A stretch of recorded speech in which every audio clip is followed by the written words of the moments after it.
The village was quiet. It was very, very quiet. The houses were small and sleepy. The people liked to gossip, but even their whispers were hushed. In the middle of this quiet village lived Elliot, the clockmaker. His workshop was a jumble of clocks. Big clocks stood tall on the floor. Little clocks ticked from shelves. Cuckoo clocks sang out at odd times. Elliot was an old man now. His beard was as white as snow, and his eyes were like bright blue marbles. He loved his clocks.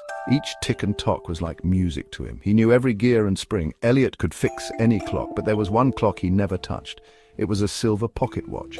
It sat on a pedestal covered in a glass dome. The silver shone like moonlight. The watch was beautiful, but it never ticked. It was silent, always still. The villagers whispered about the silent watch. Some said it was cursed. Others said it held a secret. They told stories about the watch to their children. The children would stare at the watch through the window. They were both scared and curious. "Why doesn't it tick, Grandpa?" they would ask. The old folks would shake their heads. "Nobody knows," they would say. Elliot never spoke of the watch. He would just smile and keep working. The mystery of the silent watch grew deeper. One day Elliot put up a sign. It said, "Elliot the clockmaker, retiring soon." The villagers were shocked. Who would fix their clocks? More importantly, what about the silent watch? They would finally get their answer.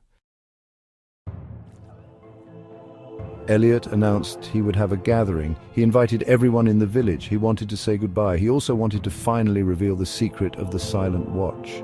On the day of the gathering, the whole village crowded into Elliot's workshop. They jostled and whispered. All eyes were on the silver pocket watch. Elliot stood before them. He smiled kindly. "My friends," he began, his voice raspy but strong, "I have something to tell you." The room fell silent. Everyone leaned in. Even the cuckoo clocks seemed to hold their breath. The moment had come. "This watch," Elliot said, pointing to the silver pocket watch, "is very special." His voice cracked with emotion. "I made it myself many years ago." He paused. "It is a gift," he continued, "but not for me." Elliot looked around the room. His eyes settled on a small girl in the back. The girl's name was Lila. She was an orphan. She often wandered into Elliot's workshop, mesmerized by the clocks. Elliot had grown fond of her. "This watch," Elliot said, "is for the person whose touch will make it tick. It is for them to find their time, their purpose." He walked over to Lila and gently placed the watch in her hand.